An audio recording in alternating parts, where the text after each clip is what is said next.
রাজ্য সরকার অন্নপূর্ণা যোজনা প্রকল্পের দ্বিতীয় কিস্তিতে যোগ্য মহিলা উপভোক্তাদের ব্যাংক অ্যাকাউন্টে টাকা পাঠানোর কাজ শুরু করেছে। মুখ্যমন্ত্রী শুভেন্দু অধিকারী আজ কলকাতার নেতাজি ইন্ডোর স্টেডিয়ামে নারী, শিশু বিকাশ ও সমাজ কল্যাণ দপ্তরের উদ্যোগে আয়োজিত রাজ্যস্তরের অনুষ্ঠানে যোগ দিয়ে বলেন, এই প্রকল্পে এখনও পর্যন্ত 1,60,00,000 আবেদনকারীর মধ্যে সবকিছু যাচাই করে 1,30,00,000 আবেদনকারীকে যোগ্য বিবেচনা করা হয়েছে। এই প্রকল্পের সুবিধা নিতে এখনও যেসব আবেদন জমা পড়ছে সেগুলি যাচাই করার কাজ চলছে বলে মুখ্যমন্ত্রী জানান।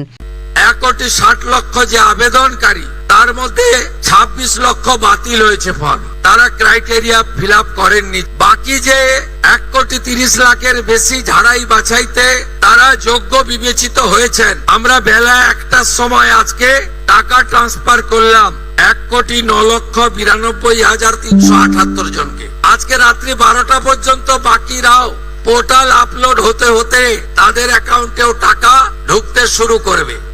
এদিকে এই প্রকল্পে স্বচ্ছতা আনতে একটি পোর্টাল তৈরি করা হবে বলে অনুষ্ঠানে উপস্থিত মুখ্য সচিব মনোজ আগরওয়াল জানিয়েছেন। রাজ্যের প্রতিটি ব্লকের উপভোক্তাদের নাম এই পোর্টালে আপলোড করা হবে। উস্কানিমূলক মন্তব্যের অভিযোগে বিধাননগর সাইবার থানায় তৃণমূল কংগ্রেস সাংসদ অভিষেক ব্যানার্জির কণ্ঠস্বর রেকর্ড করার বিষয়ে নিম্ন আদালতের নির্দেশকে চ্যালেঞ্জ করে হাইকোর্টে দায়ের হওয়া মামলার দ্রুত শুনানি চেয়ে প্রধান বিচারপতির দপ্তরে আজ চিঠি পাঠান অভিষেকের আইনজীবীরা। গতকাল বিচারপতি তীর্থঙ্কর ঘোষ এই মামলার শুনানি করেও শেষ মুহূর্তে তা ছেড়ে দেন। সে কারণেই নতুন বিচারপতির এজলাস চিহ্নিত করার আবেদন জানানো হয়। আগামীকাল কোনো বেঞ্চকে মামলাটি শুনানির জন্য দেয়া হবে, তবে আজ এই মামলার শুনানি হয়নি। এদিকে হাইকোর্টে যেহেতু মামলার শুনানি পিছিয়ে গেছে, সেক্ষেত্রে অভিষেকের কণ্ঠস্বর রেকর্ড করায় আপাতত কোনো বাধা নেই। বিধাননগর আদালত গতকালই অভিষেক ব্যানার্জিকে আগামী 8ই জুলাই কণ্ঠস্বর রেকর্ড করার জন্য হাজির হওয়ার নির্দেশ দিয়েছিল। ওই দিনই নিম্ন আদালতে এই মামলার পরবর্তী শুনানি। দলের মালিকানা, নির্বাচনী প্রতীক এবং দলীয় তহবিলের নিয়ন্ত্রণ নিয়ে তৃণমূল কংগ্রেসের অভ্যন্তরীণ সংঘাতের আবহে নির্বাচন কমিশনের পূর্ণাঙ্গ বেঞ্চের সঙ্গে বৈঠকে বসতে চলেছে ঋতব্রত বন্দ্যোপাধ্যায়ের নেতৃত্বাধীন শিবির। 10 সদস্যের একটি প্রতিনিধি দল আগামীকাল দুপুরে নতুন দিল্লিতে মুখ্য নির্বাচন কমিশনার জ্ঞানেশ কুমারের সঙ্গে বৈঠক করবে।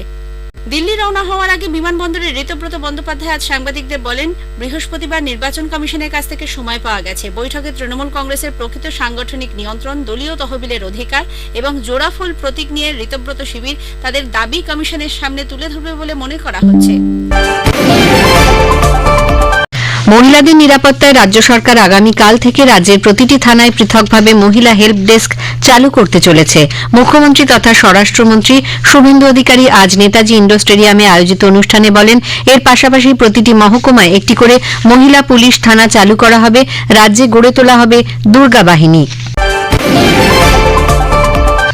প্রায় 4 বছর পর রাজ্যে শিক্ষকদের বদলির আবেদনের উৎসশ্রী পোর্টাল আজ থেকে আবার চালু হয়েছে। 2022-এর সেপ্টেম্বর থেকে এই পোর্টাল বন্ধ ছিল। দফায় দফায় পোর্টাল বন্ধের মেয়াদ বাড়িয়েছিল সরকার। সম্প্রতি স্কুল সার্ভিস কমিশনের শিক্ষক ও শিক্ষাকর্মী নিয়োগ প্রক্রিয়া চলার কারণে এই পোর্টাল বন্ধ রাখা হয়। এই পোর্টাল চালুর ফলে শিক্ষক ও শিক্ষাকর্মীরা আবার বদলির জন্য নিয়ম মেনে আবেদন করতে পারবেন। জাতীয় চিকিৎসক দিবসে আজ মুখ্যমন্ত্রী শুভেন্দু অধিকারী গর্ভবতী মহিলা ও শিশুদের জন্য 200টি নতুন অ্যাম্বুলেন্স পরিষেবার উদ্বোধন করেছেন। রাজ্যের প্রাক্তন মুখ্যমন্ত্রী বিধানচন্দ্র রায়ের জন্মদিবস যথোচিত মর্যাদায় পালিত।